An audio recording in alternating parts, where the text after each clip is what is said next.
when we have a healthy mind, we are able to have a healthy person.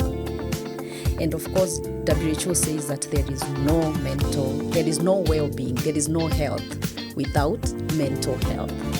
I say this, that it's also important for us to be, to listen to people. Most of the time, we can have blind spots. Yes. What we are not seeing and other people are seeing. Yes. And the more we embrace feedback from other people, the narrower the blind spots become. And that's also part of self-awareness. What I hear you saying is that, of course, self-awareness comes in. Yeah. That if I know what I'm dealing with, it is easy to pray. Yes. I know how to pray it. Yes. I know how to ask God for intervention. Yeah. But if I don't know, I'm praying blindly, I don't know what I'm praying about.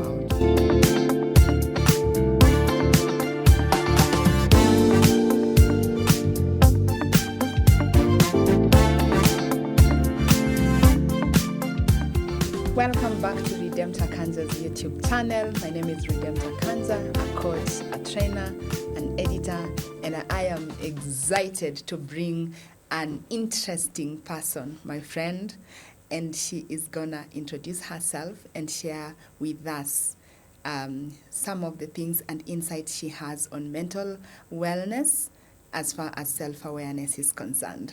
Welcome, Doreen. Thank you so much, Redemptor, and I'm so happy to be here. Thank you for welcoming me to your YouTube channel. I'm excited. Yeah, and to the viewers, this is Doreen Kadawashira. I'm a psychotherapist, a lead psychotherapist at Raba Care Center, the organization that I founded.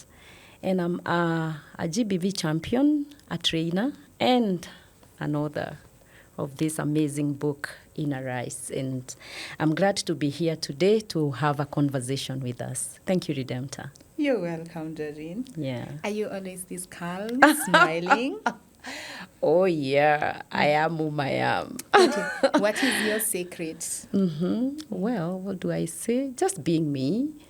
And I think over time, when you get to my age, you realize sometimes you just take life easy a day at a time and keeping on journeying under the sun. So being calm, I think, that's me. That's me. But to many people out there, they see of this person who is happy, clappy, jumpy, happy and there. But I am that way as a therapist. Now I'm putting the heart of a therapist. Doreen, yeah. Growing up, I think for me, mental wellness was such a big word. And anytime I would hear about mental wellness, I thought about mad people on the street. I even had to label them that huyu ni mwenda wazimu or something. Yeah. But coming to understand from where I am today, I feel like mental wellness is such an important aspect of life. Yeah. And I would want you to demystify for us this, these two terms, self-awareness and mental health. And just give me your take. What do you think about self-awareness in relation to mental wellness? Wow, very interesting area to discuss on. And I must say that self-awareness is very key and it is foundation of mental wellness, if I may say. And this is the ability, to be able to really get to understand what is going through you in regard to your emotions, your thoughts, your feelings, your triggers, your boundaries in life. What is it that you want? And when you talk of mental wellness, people can only understand that well if you get to journey into the inner world of the self. And that's what brings about self-awareness. Because if I'm not aware of exactly who I am and where I am at, I cannot even uncode the issues around mental wellness. So it has to start with, do I know myself? Do I understand what goes through me? Do I understand my thought processes? Do I really get in touch with my inner world? Do I know my values? Do I really know who I am as an individual? And that's why I'm saying that self-awareness becomes the foundation for mental wellness. If we don't get to really understand ourselves, it's so hard to understand mental wellness. Yes, because I also say this, mental wellness is the state of, the well-being in terms of your emotions, in terms of your psychological well-being and the social well-being. So, and also the ability to be able to cope with the life challenges as they come, to be able to understand my thoughts, how my thoughts affect how I feel and how I behave, because that's basically what we term as mental wellness. And am I able to adjust? Because life with its challenges is there, and these are some of the things that we are experiencing, but how am I able to navigate through these challenges? And that's where self-awareness and mental wellness has to walk hand in hand. Yes. I think as you explain them, I see a very thin line, very, very thin line. Yeah. What is the line? Because I can hear you saying it is, just going back to your inner self, understanding your emotions and your feelings and stuff. And the same thing is for self-awareness, that, it's just understanding your inner world, how you show up, how you see your energies. Yeah. So my question is, what role does mental wellness play in my being aware in terms of my relationship with myself and people?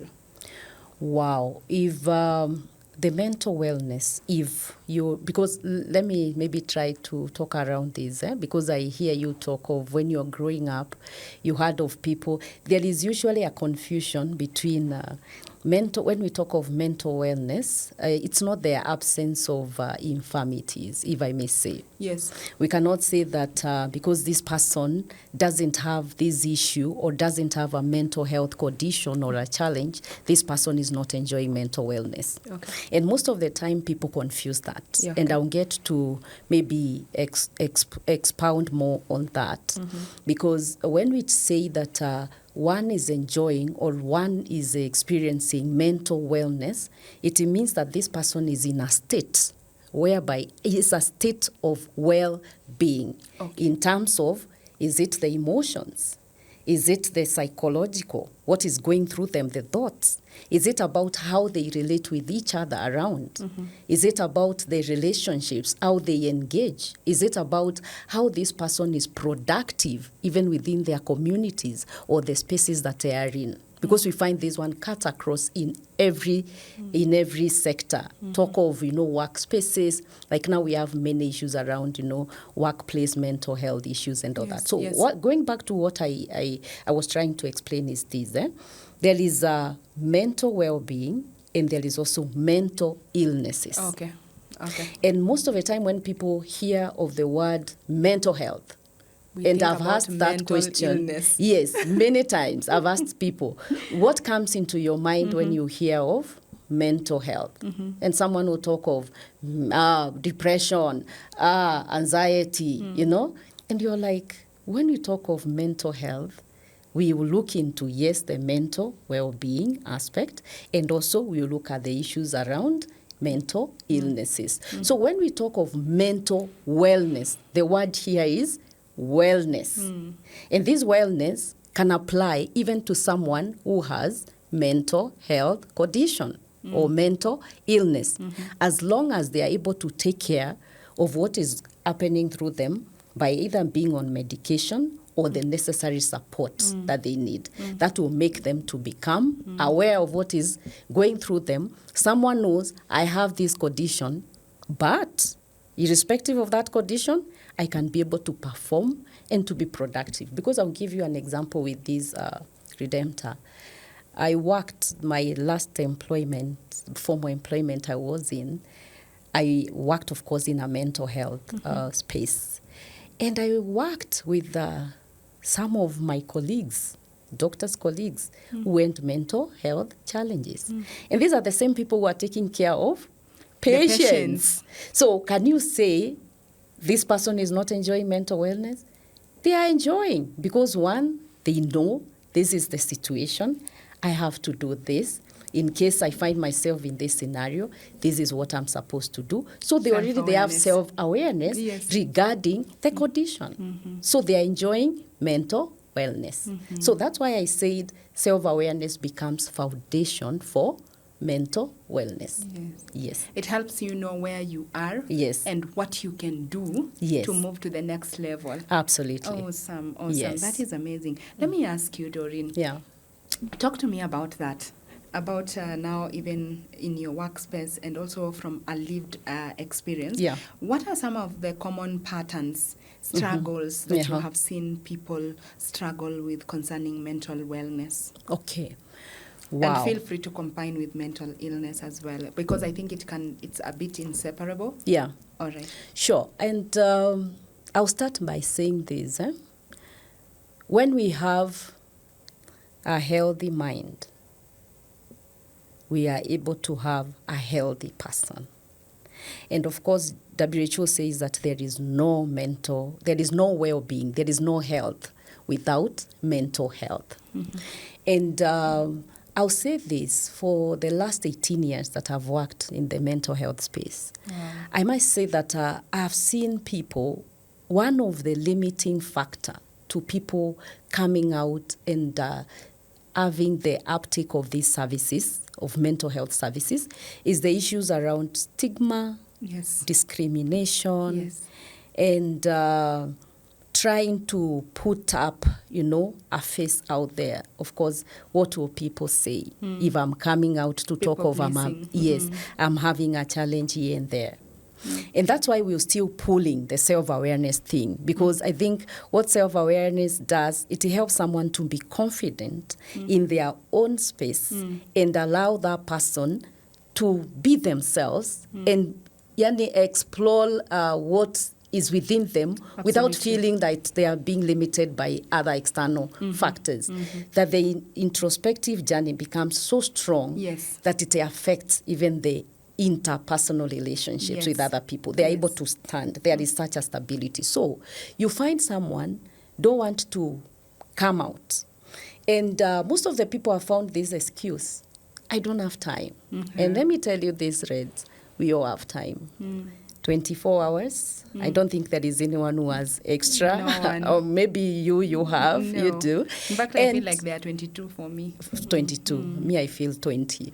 So you find someone says, I think I don't have time. I have my busy schedule. And my question has been this. You are able to commit to other things. You are able to commit to other people, but you neglect yourself. One of the hardest things I've always find, and it really troubles me, is when people are reaching out when it is too late. This is what I keep telling the clients that I see. I keep telling them, one of the things I don't rush into is in terms of medication. And that one I've done over time. Medication, of course, is one of the intervention. But I like delaying that to explore other options before I get to a point whereby I've referred you to a psychiatrist. That means like this now needs this intervention. I keep telling people, you don't have to wait until it is too late. And it is good, even for those who are listening to us, to understand some of these things, because we'll go back to the history to get to find out. And this still tags along the self-awareness. How is my family of origin? Where I was born. Do we have some of these things? Because there is nothing wrong with knowing that. I keep on saying information preserves. Knowledge is powerful. Yeah. And it's good to get to know. That doesn't mean that you're going to become sick, so to say. But when you get to know, maybe in my background, in our family, in our genogram, we have people who have this condition 1, 2, 3. So out of that, you're going to seek early intervention or support so that you can ask this therapist or ask maybe someone else, how can I go about this? I know this is what is happening in our family. And this person will be able to direct you accordingly so that we don't have people who are coming when it is too late. And we know we can have preventive measures to some of these things. You can be able to tell this person. Like another day I had a discussion around postpartum depression. And I was saying, there is nothing wrong to that woman. Remember, this time you're pregnant. You're carrying another being. Yes. This is a first-time experience. You've never been here before. And you realize it's something that also happened to your mother.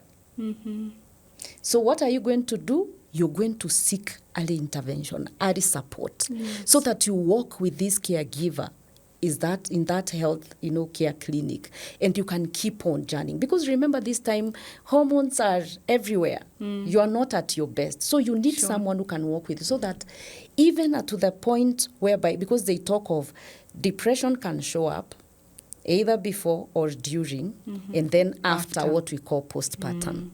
And therefore, if there is someone who is monitoring, there is someone who is working with you, then we will reduce the chances of getting to this occurrence of this kind of an illness. But the beauty also with postpartum is that it's something that can be, it's something that is reversible with support. Because we have postpartum depression and postpartum psychosis. So this one is just postpartum depression that with support, many are able to come out of that. Okay? Yes, so back to what you are talking about, some of the things I have seen over time. People, of course, will present with the various conditions like depression. There are some, and of course, out here people are talking of, oh, I am depressed, oh, I am what. Many people like to joke around with these issues of mental illnesses and all that. But I usually say you cannot label someone. You cannot even point out and say, this person has this.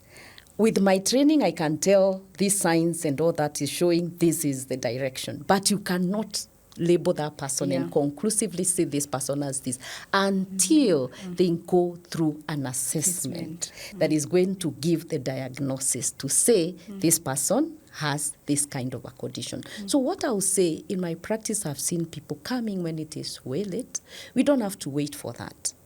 And that's why I keep saying therapy is not for those people who have issues, so to say. You can go for therapy because you are in a certain dilemma or you'd want to, get a clarity on something. And that's part of self-awareness so that you'll be able to deal with these things as they present. And you can also be able to point out from other people who are around you because we are not living for ourselves. We have the community around us. Yes. I actually think, Doreen, I was just wondering, I think you've addressed the question before I ask it. What do you think about normal, let me use normal for a lack of better word, people who feel that they are high performers, they are doing well, and, they are on the run, for the next achievement, for the next goal and stuff. What would you recommend to them as far as therapy is concerned? Because I feel you don't even have to be in a dilemma to go for therapy. I feel like you should just, you see the way you go to church, the way you brush your teeth and everything. I feel like we should include that into our programs. Like after 3 months. After 3 months, just go, sit down. There are some of the things that come hidden. And now that brings me to that question. My friend asked me yesterday, how can, there are people who have gone to therapists, to pastors, to other people, but their blind spots have been hidden. And I was like, how do you hide your blind spot? And it's like, you've never sat down to just interrogate it and look at it. And one of the examples you bring out is that these things have been in your generation or your family bloodline, but you didn't know about them, which is okay. Maybe they didn't know about them, they didn't know how to ask, because sometimes without a cause, you might not go looking back, really, why did I have to go through this? But let's talk about this. People who want to spiritualize these issues that, in the name of Jesus, even if my mother faced this, I am not going to face this and stuff.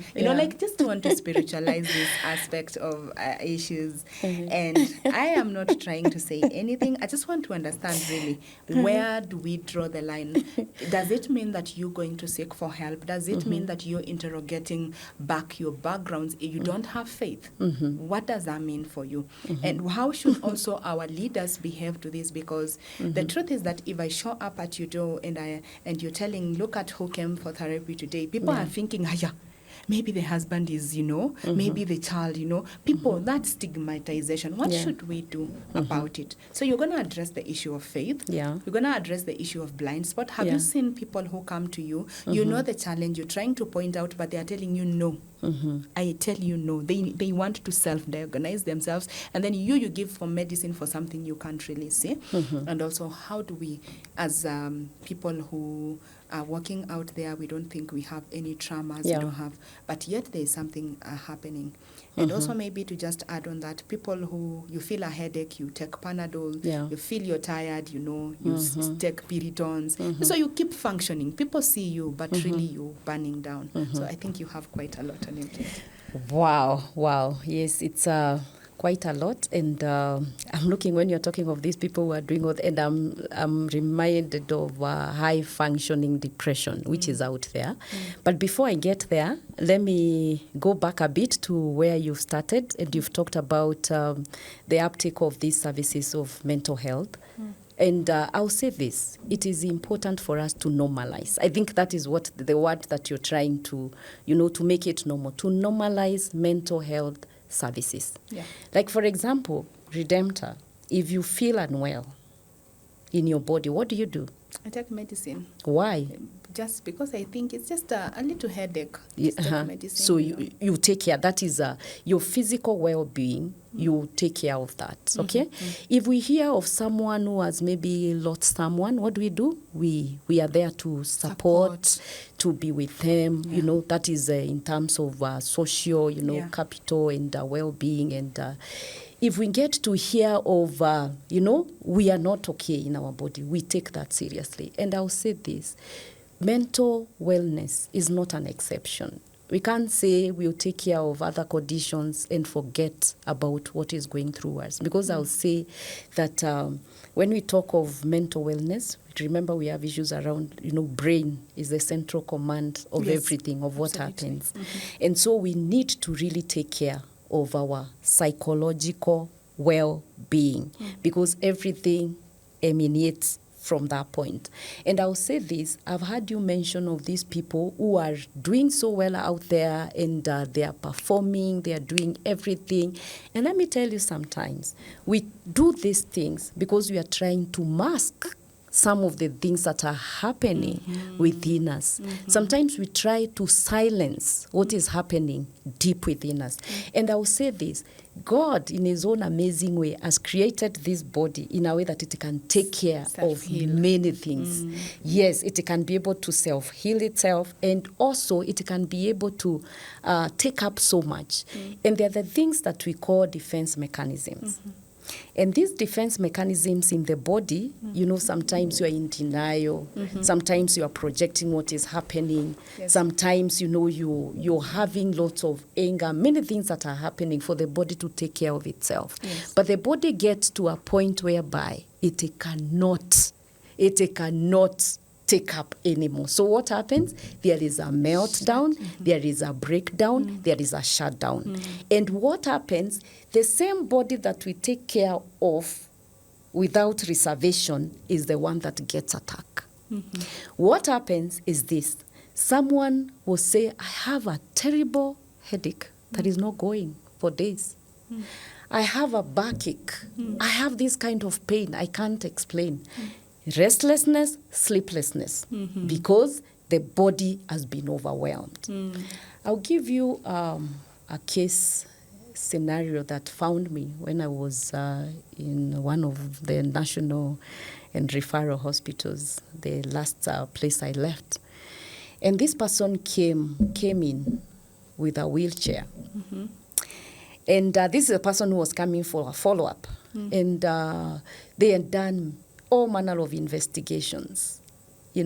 Medical investigations were done, or assessment, and there was no medical interpretation of the issue of this person.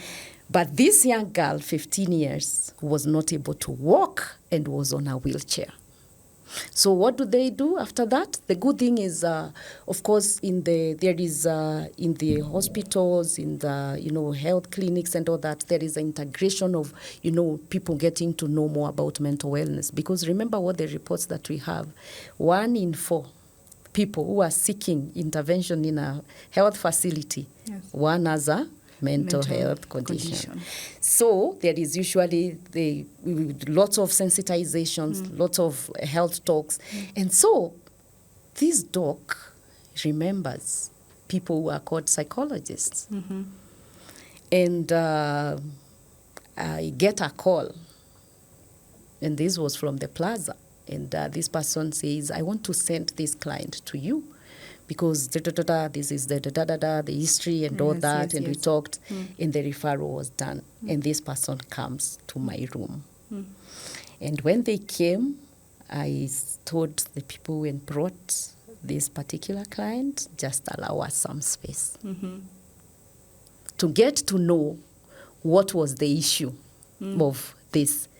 And it happened that during that time, I was heading a gender-based violence center.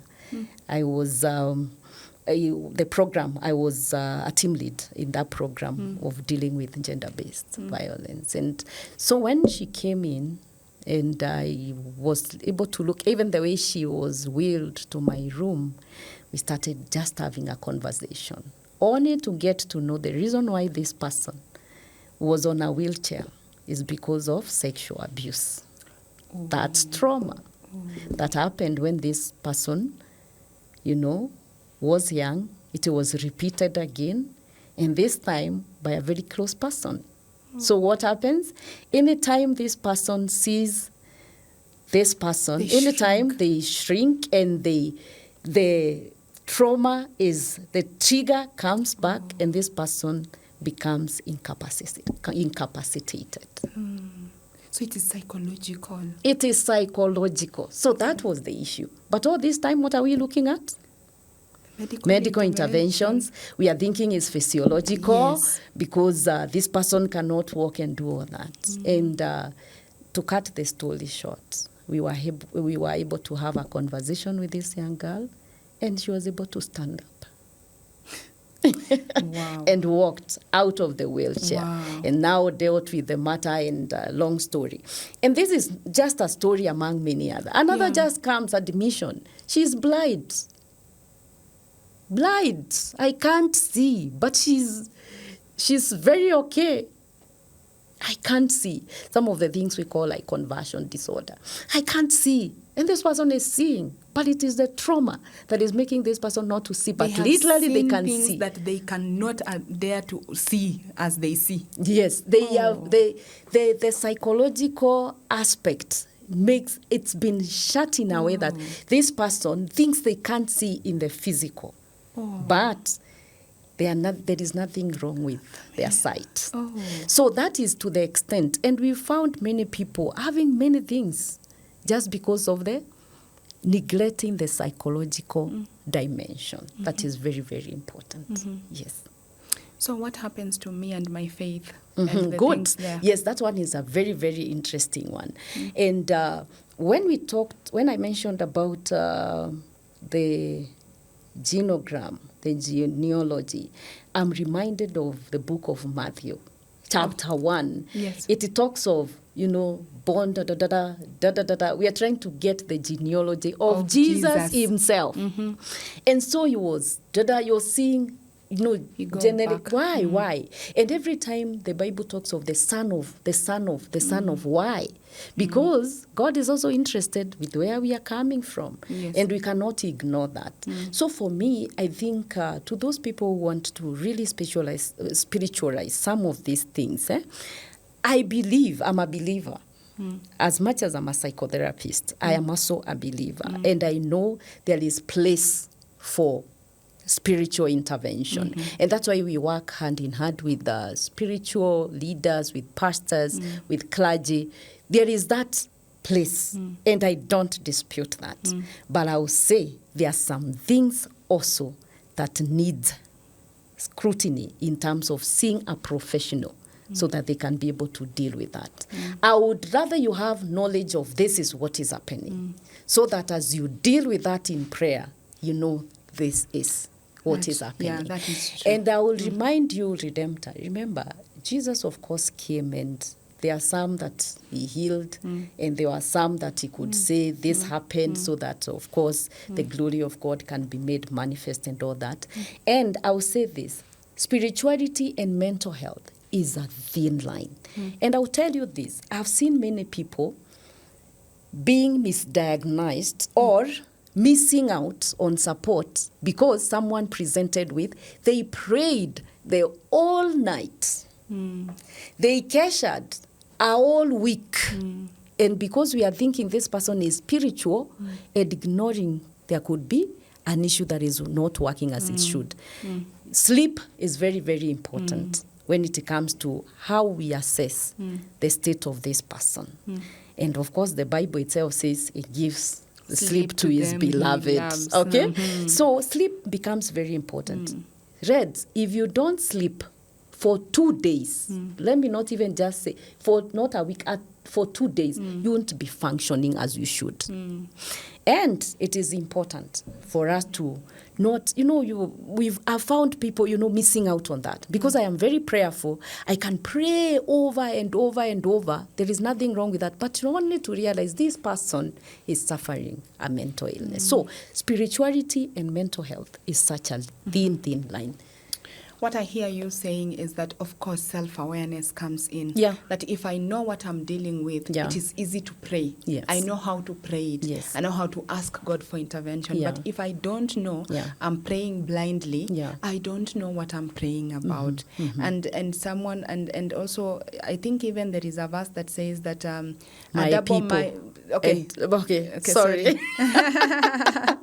My people perish because of lack of knowledge. And also, there is this other one that even God wants us to be precise with what we are asking. Present your request. Yeah. So if you don't have a request to present, we do not have what I know He knows our hearts, He needs. Yeah. But also there is that place where that we have to believe Him. We have to show faith as well. So knowing what you're dealing with. Of course, life is spiritual. Yeah. There is even no medical intervention really above spirituality. I agree. But knowing really what you're dealing with comes very fast, and then that is we are able to move forward. Now, another thing that I would want to ask Doreen now, what is it like now when you meet people with these issues, and you also go to organization and you realize, especially the economic state of our country right now, and then we have the pressure because every organization is trying to make profit out of the same economy and stuff, and there is a lot of pressure. What does mental wellness, but from a negative point, look like on a day-to-day basis? Like, what can you see? The outbursts, what do you think about that? How is that visible in our daily today? All right. A very good question, Redemptor. And I'll start by saying this. For one to be able to know that there is the mental wellness is at stake, if I may use such a word. Yes. First, it is good to recognize what are the signs of good mental health. Yes. Or what is the signs that I can say I'm operating at the optimum. Because I'll say this, Redemptor, all of us will find ourselves in, I usually like to put it like, what do I call it? Let me use traffic lights. Oh, yeah. Traffic lights, we have red, amber, and green. And most of the time we can find out, if we are not careful, because I'll say this, Redemptor, no one of us is immune. No one. Agreed. That you say, for me, it is for them. I can never get mental illness. I want to say all of us are candidates of mental illnesses or mental health conditions and challenges. All of us. If we are not careful, we can find ourselves there. Now, getting to the traffic light, you find it has those 3 colors. What does the green shows? Everything is clear. You can pass. Go on with what you're doing. Amber, just try to stop a bit.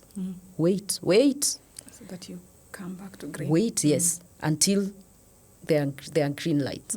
And then red. Stop. Stop. And that is how it shows in our lives. We'll find that we are in a good space where that everything is working as it should. You are sleeping well. you are productive, you are interacting, nothing is really troubling you, so to say. You can be able to make decisions, you can be able to have healthy boundaries, everything is working. If there is a challenge, you're able to deal with it, you keep on moving. Everything is super duper. You're doing all that you need to do. But it comes to a point whereby you start getting some warnings. Slow a bit. Not sleeping well.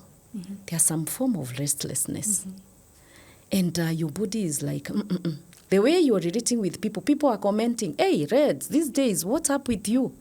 Some form of outbursts. You're getting a bit agitated. Aggressive. Unlike you, you are a bit aggressive. What's not happening? You start ignoring that. If you start ignoring that, you're getting to a point whereby it can be red. And do you know what that red means? That red means that everything has stopped. You're now seeking support for something because you've gotten to a point whereby no movement, no nothing. So all of us, we can find ourselves in those states. But the good thing is, even if you're at red, you can still come back to green. But we don't have to wait until we are at red. Because yes, at red, maybe that is the point whereby you get a breakdown and get to a point of being put on medication. Yes, you can still come to the green with your medications, but we don't need to get all the way to red. We need to be more aware of what is happening. So the thing is this, if you know when I'm operating at the optimum, this is how I am. When you are at the red or at the amber, you'll be able to tell. It's the same way if you study, you've been a banker for many years.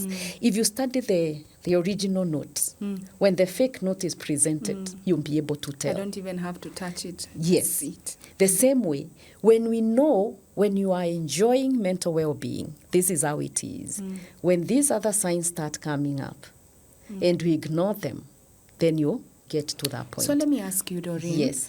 How can you be conscious? Because what I hear you saying is now that you've actually shifted from mental wellness to self-awareness every day. Because if you are aware how you show up, that you know today I am at the optimal and I feel somehow maybe I am. So how do we keep in touch every day to ensure that we know when we are drifting? Good. And what can we do about it? Wonderful. I'll say this, now I'll get to the other side. And let me say this, you've brought something very, very good when you talk of this self-awareness and say that we are going to move with it. And I'm reminded that self-awareness is conscious ability. Yes. Yani you're so conscious. It's not just that you're aware, but you are conscious. And you know, consciousness has to do with your psychological wellness. So, therefore, when you start noticing, like for example now, Redemptor, you're well-dressed, very smart. And within no time, we are finding Redemptor is so unkempt. You are dirty. You are not taking care of yourself. The things that you used to enjoy doing, you're no longer enjoying them anymore. You are not able to get out of that bed. You're finding yourself oversleeping. Yes. Because remember what I started by saying, sleep is one of the things that we are very keen on. Are you sleeping? If you're sleeping, how are you sleeping? Are you over-sleeping? Or you are not? Yes. So these are some of the things we call vegetative functions, that you can be able, the things that we do in our day-to-day life. You're finding that, and this one happens, not because sometimes Reds, you can decide today you just feel like you want to be shaggy. Have you ever woken and you felt like, I don't want to be vibe. Today. But I am conscious, I'm just a girl, but this today is, I'm feeling like me. I don't want me. I don't mean that one thing that just happens. Because there is a time you can feel like, today I want to sleep in. Doesn't mean now the issues of mental illness have set in. But if this happens consistently for more than 2 weeks, consistently for more than 2 weeks, that now tells things are not as they should. You get someone who is overly, there are some people who can even be overly, they are working, they are very, they're doing everything. and they are doing it. They are not sleeping. Someone can wash at night to the morning and all that. If you see that thing, don't say that this person is hardworking or this person is person who wants everything to be organized and no. That's an indicator. And that's why sometimes we miss some of these signals because sometimes you can say, Redemptor is used to be just being a perfect one. You see, they like the perfectionist personality. Yes. You know, she's just this one. So if you see her doing all this, but if it is on the extreme, we usually say there is a curve. There is usually a curve. Yes. And a curve, of course, sometimes you can be below here, up there. But if it is extreme, either up there and below here, then that tells that person is not operating in their optimum. So those are some of the things. I don't want to talk of many things, but I want to say the natural setting. If you're used to do this and you find yourself, you are not able to do it. You're not showering. You're not showering. You're not brushing your teeth. You're not interested with anything. Yes, all of a sudden you are like food or like too much you food. eat too much of it, or like you know what you call stress eating. Yes, and sometimes you used to be, in touch with what is happening. You are person, but all of a sudden you are withdrawing. You just want to be with yourself. Yes. Nothing is of taste, if I might say such, for a span of 2 weeks. That's not a good indication. Okay. And even before someone gets to 2 weeks, honestly, by 1 week you should have, if you're really aware of your natural setting, you should start saying, I think I need to reach out for help, because help is available. Talk to us about that. How do we reach out? Where do we start from? Okay. Can we do something on our own? Yeah. And before we do something on our own, should we look for a doctor or something? Because it's very hard for me to go to a doctor, tell them I'm overeating. No, it's not possible. All right. To go, but you can go if you are not if not doing that before and it's a habit that is forming.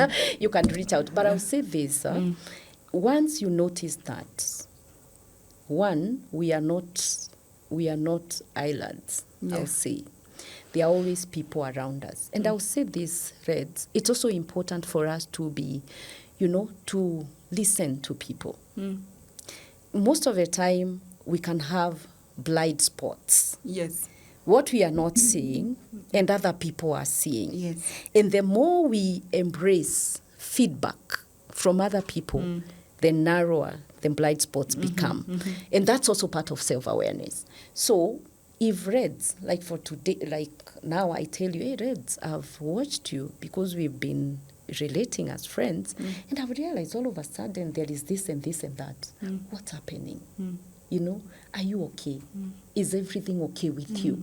Because I think also we need to become safe spaces for each other, so that I'm able to tell, and I'm able to give that feedback and tell you, are you okay? And you're able to, either that time you can choose to tell me what is happening with you, can choose to cry, you can have that safe moment, and after that you can be able to speak forth. Because I believe in this, that a problem shared is halfway solved. And you may never know, the person you're telling might not have all the solutions, but they can link you to the right person who can be able to be, of great support in that. So one of the things is, let's speak up.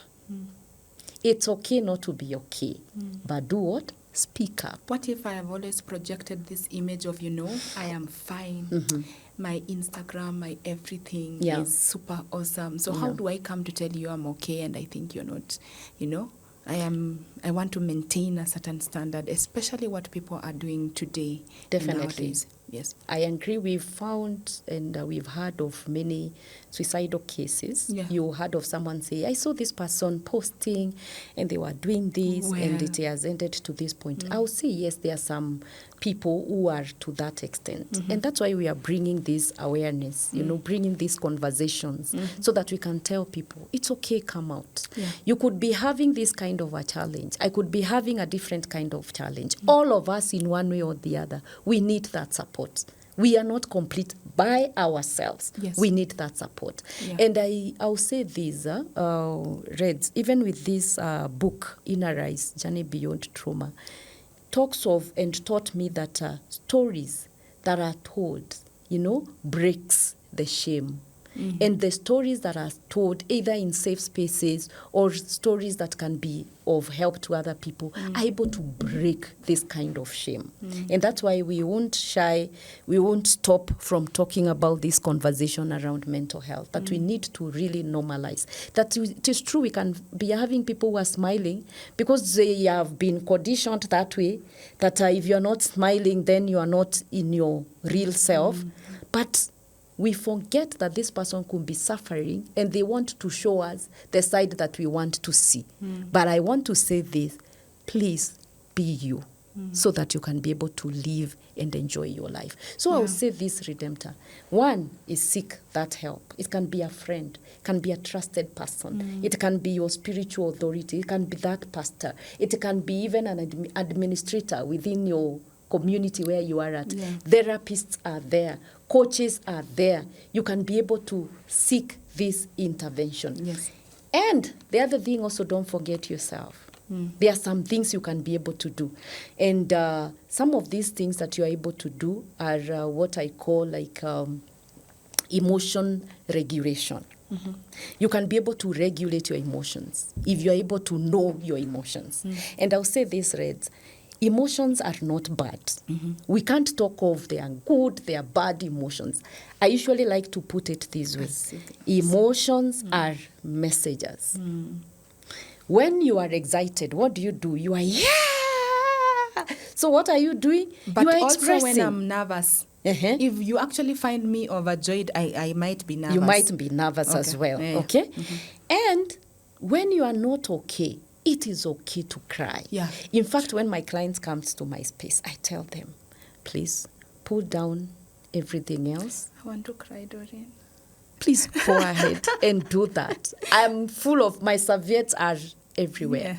So that you can get in touch with your emotions. Because what happens when we suppress those emotions, when we bottle them, those emotions, they are the ones that explode. They settle in your body. Yes, and they settle in your body, they manifest in your body, and before no time, I am talking with you, Reds, you say something, you trigger me, I hit you with a bottle. And all of a sudden is, how could she do such a thing? I've bottled up issues over time. It was just waiting a trigger, a time bomb. So we don't have to suppress. I tell people, express your emotions. If you feel like you want to cry, if you feel like you want to shout. Another day, one of our colleagues did an amazing invention around a space where people can go and scream. Scream. Some people go to the forest. That is one way. Go to the forest. Lock yourself in a room. Some people cry while taking a shower. Cry.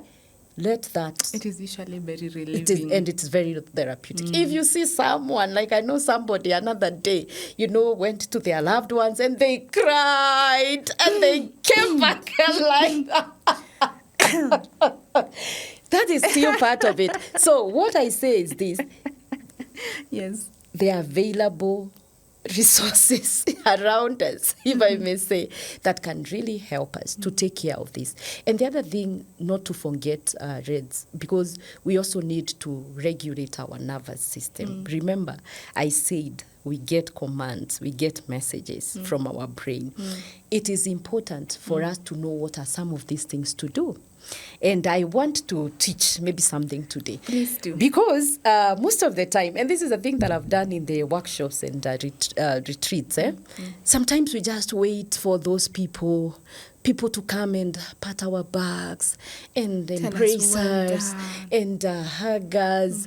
But there is this one thing I've been teaching my people. Learn how to hug you, because most of the time we neglect ourselves as we take care of other people. So I want to just teach you something very simple can help you and our audience. You can join us in doing this. This is what I want always, when you have yourself. One, it's good to celebrate the little wins or the big wins. Don't wait for those. Yes, a win is a win. So learn to celebrate. So what you're supposed to do is stretch your hands, make them, cross them to your shoulders, this way. hold yourself tight and close your eyes and hug yourself tight.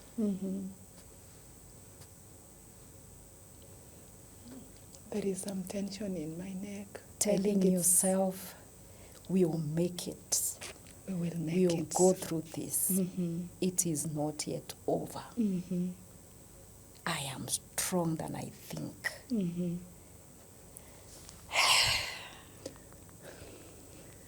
What does that feel, Redemptor? Get out of that. That you go and do it on your own. I still want to Yes, do it. yes. I'm feeling like, like you're stretching. Yes. Like I also think as I closed my eyes, Yes. it was like I focused on me. Yes. I actually forgot we were talking. Yeah. Yes. So that is one of the way. That is one of the way to really take care of you. Because sometimes many things run through our minds. And we can have that safe moment with ourselves. And calm ourselves. It's a calming exercise. It's an exercise to help you relax, relaxation. It helps you to relax. And then after that, breathing. I want you to just sit up with the Straight? 90 Okay. degrees. All And right. breathing, you breathe. Where do you breathe? You breathe using your Your nose and mouth. you breathe in using your nose, of course. And then You breathe out using your mouth. Okay. So this is what you're going to do in a count of 4 to 1. You're going to take in a deep breath. Okay. And then you hold that breath for some seconds. And then you breathe out with your mouth. Awesome. And this time, make sure that you make it more hoof. Give it a hoof, As I breathe out. breathe out. All right. And this time, maybe you're thinking of something, Maybe it could be there is this thing that is in your mind. And you're wondering, how do I go through this? I want you, as you take in, as you hold that moment, and as you take it out, saying, we're gonna crack it, okay? So close your eyes so that you can be able to get in touch with you. Okay. And take a deep breath. Hold it. Take it out. Breathe in again. Hold. Take it out. The last time, breathe in. Hold your breath. Take it out. So this is a thing that you can keep doing it in many phases until you feel you've been able to relax. And this is also one of the way that to people, when you feel a bit anxious, maybe you're attending an interview, this is something you can be able to engage in. Maybe you want to state a matter, maybe you are to stand before people, talk to them. I find myself doing this breathing, exercise many times, but you cannot tell. That time when you're doing it, you're not doing that. Everyone is saying, you can do it. You don't have to do it, with that home, because you're doing it yourself. And that one helps you to relax. And then the other thing is you need to do what I call sensory scan. And grounding exercise that is very, very important. Oh, okay. And I had one of Tell the us clients, about it. who once told me, I didn't know what to do. I was in this space and I didn't know what to do. Do I run or do this? And I reminded them of grounding. And sensory scan is one of it, because remember, we have 5 senses that are very, very important. And so it is 5, 4, 3, 2, 1. And so 5 is like, now we are using this place where we are in. You can be able to scan and identify 5 things. Like now I can see mic, bottle of water. There is A locked door. yes, I can see. Curtains. Yes, I can see a camera right there. 5 things, and then get to 4 things. What is it that you can be able to touch? My mic. My chair. I can touch my water. And maybe I can touch the desk or something. And then you come to 3. What is it that you can hear? I can hear the sound of the camera or whatever what is it called? The AC. I can hear. Are you hearing some birds somewhere? To another person, depending on where they are, they can hear maybe there's some birds singing. There's a waterfall. I can hear a movement of With cars. Okay. And then we get to 2, smell. It smells fresh. Mhm. And I think I hear an You smell. You're not hearing. You're sorry, smelling. I can smell imaginary mango. Mm-hmm. Because I You can see it. And what else? Yeah. Some perfume. Yes, I can Smell some perfume. And then the last thing is 1, taste. Unless I taste something water. You can taste water. You can also taste your saliva. Yeah. How is it feeling at the moment? I think I'm okay. I'm normal. You're normal. So this sensory scan helps you to become grounded. What you're doing, you're taking care of you. So that in case you are to make any move, you've been able to, at least you've grounded yourself. Oh. You can be able to tell, I see a door, But I it can is exit. locked. Yes. There I is a see, window. yes, I can use. I see, and then I can smell. Am I smelling fire? You know, am I smelling smoke? Do I need to move? What can I touch? Can I be able to touch this to tell me I'm still intact? It is still me. I am still So you're alive not and well. imagining something? Yes. So that one really, really help. So it is important for people. Even when you are in a place whereby there is some things that are making you, feel like you don't know what to do. The sensory scan is one of the grounding activity that is very, very important. And the other thing I'll say, co-regulation. You can be able to get someone. You can go to someone. You can talk to someone. Remember what I said. We are not on our own. We can have someone we can be able to run to by so doing. And that's why it's very important for us also to invest in social capital. That I know I can call on Reds. I can reach out to this person. I can take my call and I can take my phone and call. And without any judgment, that person can listen to me at that moment and support me accordingly. Hey, amazing, amazing. That's interesting. Yes. Wow. So let me ask you, Doreen. Yeah. Like, how can mental health and self-awareness, maybe second last question or something, just ask, how can this affect really our relationships with people and ourselves? But I'm more interested with myself. How can this really help me as a person? Okay. Because I also have a friend I know that you would ask them to seek for help and they say, like, nobody understands me. Is it possible to have nobody understanding you? Well, I'll say this, and I'm not promoting inner rights really, but I know this is the book that was edited by you. Thank God. At least now I can say confidently. Please let the camera see. Let the camera see. This is my work. Yes. RK Global. Yes. Editing. This was the work edited by you. And I can say sometimes, I don't like being so quick in judging people by how they present.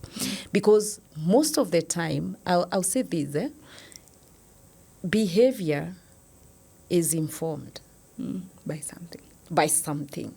Anytime you see someone showing a certain behavior, there is a source of why that behavior is showing. And over time, many things that have happened to us, they form what I call a core belief. A core belief. And that core belief tampers with our belief systems. For example, if the belief system that is in place is that Reds, you can reach out for support, I am there to help you, I can walk with you despite. A core belief was formed somewhere when Redemptor went through a certain issue and a person said, Wewe, you are not even good enough. No one can associate with you. Your character, the way you are, no one would want to associate with you. And this person formed a core belief. I am this person who cannot associate with people. What will that mean? Even if there are systems that are meant to support this person will shrink. This person won't reach out. This person will think that these things can't happen. The same way when trauma happens to people, because this book is all about the traumas. And there is one statement that says, if you have not gone through a trauma, it is on the waiting. I think it's a state of, like, so long as you are alive, you will either go through it or you've gone through it. And if not even go through it, you will experience your it. Close to people who have gone through it. Yes. And I usually say, as a trauma therapist, you can either experience or witness. Yeah, yes. So witnessing trauma itself, it can cause some trauma. You can see something and you're like, what I saw, it is not you, but what I saw. And we've seen many people who have been traumatized by simply seeing. So this is what I am saying. That person can feel, but if you come to understand, if you get to knowledge, because I'll say this, the other thing is, it's good for us to keep on appraising us with the information, with the knowledge, with what is happening, so that also enhances our self-awareness. Because if you get to hear, about that, these are the moments I call aha moments. You are like, wow, I didn't know about this. And in searching of that, so I'll tell this kind of a person, listen out, reach out, get to hear so many things. They're going to change your mindset. And the important mindset to have is what I call growth mindset, other than having a fixed mindset. Because this person who says there is no one, that's a fixed mindset. And the other thing is, no one of us has monopoly of knowledge. I might not be knowing something, but I can maybe connect you. I can be able to reach out to another person who can be of that support. So it is important for people to have that space. Back to your question that you asked. Now it is getting out of my mind. What was this question that you asked before you said of this person? Oh, sorry. I think it's fine. About self-awareness. Yes, self-awareness. Of the self and the people. Yes. How important this is. I'll say this, Reds, if not aware about you, you might not be. Even when you're associating with people, it can become very difficult. Because sometimes we might think it's the people who have issues, but it is us who has issues. Yeah. So I usually keep encouraging the intrapersonal relationship. Have a relationship with yourself.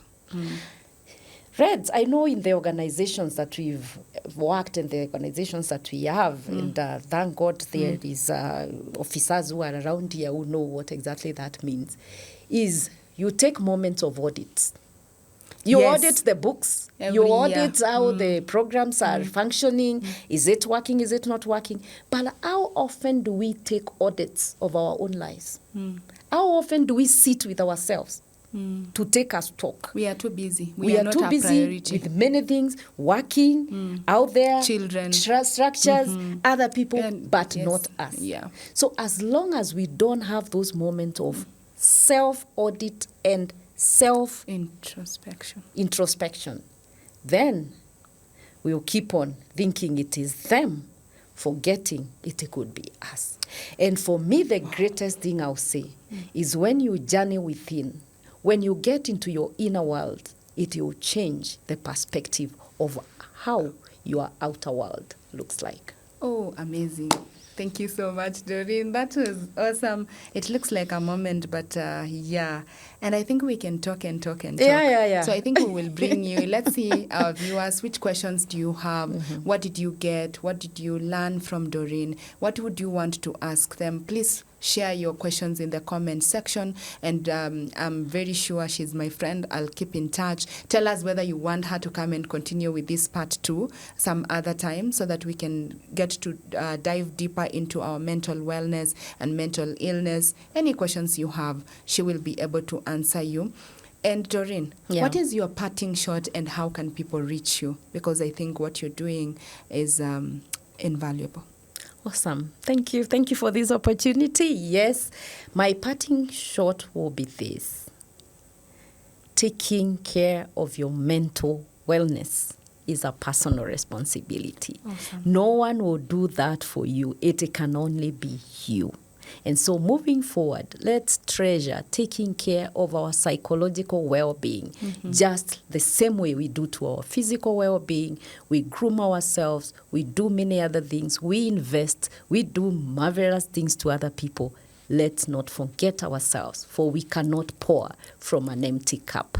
And if you want to reach to me, Rubber Care Center is all over in our social media platforms. We have Facebook, we are on LinkedIn, and we are on TikTok. And you can also reach out to me personally on 0720 990 595. 0720-990-595, and you can also book a therapy session with us. Thank you. Awesome.